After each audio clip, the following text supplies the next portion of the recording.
Social মিডিয়াতে যান, আপনার মনে হবে যে এই পৃথিবীতে এর আগে আর কোনো প্রেজেন্টেশন হয়নি, এই প্রথম একটা মাইক্রোফোন হাতে একজন প্রেজেন্টেশন দিলেন, এবং এটাকে জাদুঘরে বোধহয় রাখা যায়, কিংবা এটা নোবেল পুরস্কার যদি না দেয় এটা কম হয়ে যায়। এখন তাকে বলছে দ্বিতীয় ইউনুস থেকেও বড় কেউ এসেছে আমাদের জন্য আশীর্বাদ হিসাবে, এবং তাকে একটা ডিজিটাল পূজা শুরু করে দিয়েছে। ঠিক আছে, দেখেন খুব পরিষ্কারভাবে একটা ব্যাপার বলি। আমাদের এখানে একজন বিজ্ঞ আলোচক বললেন যে এই ধরনের ভাবখানা এমন যে ধরনের প্রেজেন্টেশন এর আগে নাকি কখনো এর আগে কখনো হয়নি, এরকম একটা ভাব নিচ্ছে। আমি আপনাকে প্রশ্ন করি, এরকম বাংলাদেশে এরকম ইনভেস্টমেন্ট সামিট বাংলাদেশের স্বাধীনতার পর আসলে কি হয়েছে কিনা আপনি আমাকে উদাহরণ দেখান। আপনি আমাকে উদাহরণ দেখাতে চাচ্ছেন। দেখেন, আমাদের ফ্যাক্ট বুঝতে হবে। ফ্যাক্ট হচ্ছে যে it's nothing about doctor Yunus government, it's nothing about কে এটা করছে। আমরা সেদিকে দেখতে চাই না, আমরা দেখতে চাই হচ্ছে বাংলাদেশে পজিটিভ কি কাজটা হলো। আপনি আশিক ভাই যিনি যে প্রেজেন্টেশনটাকে নিয়ে আজকে অনেক বেশি আলোচনা হচ্ছে বাংলাদেশে, আমি আপনাকে প্রশ্ন করি, আপনি বাংলাদেশে এর পূর্বে আপনি আমাকে হলফ করে দেখান, এর পূর্বে বাংলাদেশে এত স্মার্ট প্রেজেন্টেশন আপনি নিজে দেখছেন কিনা? আপনি তো দেখেন না ইনফ্যাক্ট। এখন তাহলে অনেক প্রশ্ন আসতে পারে, এটাকে আমরা যেমন ট্রেডিশনাল আলাপটা আমরা আসি, যেমন আমরা এখানে এই মঞ্চে বসে আমরা বিগত সরকারের অনেক উন্নয়নের গল্পটা আমরা শুনলাম আবার নতুন করে। ফ্যাক্ট আমি আপনাকে বলি, দেখেন গল্পটা কোথায় জানেন? গল্পটা হচ্ছে বাংলাদেশে বিনিয়োগ সম্মেলন বা বিনিয়োগ সামিট এ ধরনের প্রোগ্রাম বাংলাদেশের আগে হয়েছে। কেমন হয়েছে? এরকম হয়েছে যে সেখানে চাটুকারিতা দেখেছি আমরা। এরকম হয়েছে সেখানে বিদেশি বিনিয়োগকারীদেরকে আমরা দেখিনি, দেখছি একটা খোলস, দেখছি কিছু চাটুকর মানুষজন চারপাশে বসা, আর সারাটা দিন ধরে আমরা দেখছি যে সেখানে একজন ব্যক্তিকে কেন্দ্র করে পুরো বিনিয়োগ সম্মেলনটাকে সাজানো হয়েছে, একটা দলকে কেন্দ্র করে পুরো বিনিয়োগ সম্মেলনটাকে, বিনিয়োগ সামিটটাকে হচ্ছে গোছানো হয়েছে। দেখেন, আমি সহজ করে বলি, আপনাকে পাবলিক পারসেপশন বুঝতে হবে।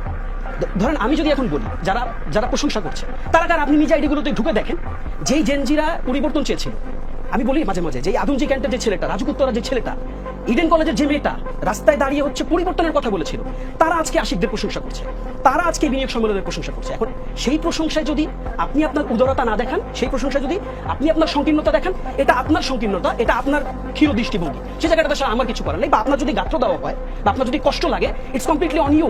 এটা ইউনুস সরকারেরও কিছু এখান থেকে কমে যাবে না, আশিক সাহেবেরও কিছু কমে যাবে না। আশিক সাহেব তো তার সর্বোচ্চটা স্যাক্রিফাইস করেই বাংলাদেশে এসেছে, এই বাংলাদেশে এসছেন। তো আমি আপনাদেরকে আজকে প্রশ্ন করতে চাই, এই মঞ্চ থেকে প্রশ্ন করতে চাই, বাংলাদেশে কোন রাজনৈতিক দল এখন পর্যন্ত আশিক সাহেবদের মতন একজন ভালো প্রেজেন্টার কি তারা তৈরি করতে পেরেছেন? আপনি আমাকে দেখান, পারেন নাই তো। সো ফ্যাক্ট কি? ফ্যাক্ট হচ্ছে যে আপনার কাছে যখন 10টা আশিক থাকবে, আপনার কাছে যখন 20টা এরকম প্রোগ্রামের রেফারেন্স থাকবে, ইউ আর মোস্ট ওয়েলকাম। আপনি তখন এই ধরনের প্রোগ্রামের সমালোচনা করেন। বরং এই মঞ্চ থেকে আমি বিডা এটার ব্যাকগ্রাউন্ডে যারা কাজ করেন, দেখেন আপনি কি কখনো ইভেন্চুয়ালি ব্যাকগ্রাউন্ডে যারা কাজ করে এই ধরনের সমালোচনা আপনি কখনো দেখেছেন এর আগে? তাদেরকে তো সামনে আনা হয় না, তাদেরকে সামনে প্রমোট করা হয় না। আমি আজকে আপনার যমুনা টিভিকে ইনফ্যাক্ট ধন্যবাদ জানাতে চাই যে এই প্রোগ্রামের ব্যাকগ্রাউন্ডে যে ভদ্র লোকরা যারা কাজ করেছেন, আপনারা তাদের থেকেও লোকজনদেরকে আজকে সামনে এনেছেন, মানুষরা তাদেরকেও দেখতে চায়। এখন আপনি যে প্রশ্নটা করেছিলেন যে দেখেন স্থিতিশীল গভর্নমেন্ট যেটাকে আমরা বলছি, প্রথমত আমাদের আজকের মঞ্চ থেকে আরেকটা নতুন আলোচনা আমরা শুনলাম, সেটা হচ্ছে যে আমরা এই গভর্নমেন্টকে অনির্বাচিত সরকার বলতে খুব বেশি স্বাচ্ছন্দ্য বোধ করছি, কিন্তু আমরা এই সরকারকে গণঅভ্যুত্থানের সরকার বলতে স্বাচ্ছন্দ্য বোধ করছি না। কেন জানেন? কারণ অনির্বাচিত সরকার বললে বাংলাদেশের যে রাজনীতি দাঁড় করানো যায়, অনির্বাচিত সরকার বললে এখানে এই সরকারকে সমালোচনা করার অনেক স্কোপ তৈরি হয়ে যায়। বরং আমরা কিন্তু এটাকে পজিটিভলি এই সরকারকে কিন্তু গণঅভ্যুত্থানের সরকারও বলতে পারি, যে জুলাই আগস্ট আপরাইজিংটা হয়েছিল আপরাইজিং এর সরকারও বলতে পারি। আপনার প্রশ্নের উত্তরটা দিচ্ছি, বাংলাদেশে এবার যে বিনিয়োগ সম্মেলনটা হয়েছে, এই বিনিয়োগ সম্মেলনে সকল পলিটিক্যাল পার্টিকে এখানে ইনভাইট করা হয়েছিল। It is because of why we should know. কেন? মানে আপনি একটা বিনিয়োগ সম্মেলন করছেন, আপনি তো সংকীর্ণতা পরিচয় দিতে পারতেন, তারা কিন্তু দেয়নি। তারা সকল পলিটিক্যাল পার্টিকে এখানে ডেকেছে, তাদেরকে সামনের সারিতে বসিয়েছে, তারা তাদের কথাগুলো বলেছে, তারা তাদের ম্যানিফেস্টো, তারা কি ধরনের বিনিয়োগ কর্মসূচি তারা হাতে নিবে, তারা এই কথাগুলো বলেছে। এখানে একটি মেসেজ, যেখানে যে সারা পৃথিবী থেকে 50টা কান্ট্রির রিপ্রেজেন্টেশন এখানে ছিল, অলমোস্ট 400+ ডেলিগেশনস এখানে ছিল, তাদের কাছে এই মেসেজটি দেওয়ার চেষ্টা করা হয়েছে যে দেখেন, আমাদের অভ্যন্তরীণ পলিটিক্যাল ডিফারেন্স থাকতে পারে, আমাদের মধ্যে ডেমোক্রেটিক্যাল ডিবেট থাকতে পারে, দেয়ার ইজ ওকে, বাট বাংলাদেশের প্রশ্নে, বাংলাদেশের অর্থনীতির প্রশ্নে কিন্তু সকল দল একটা টেবিলে আছে। প্রথম।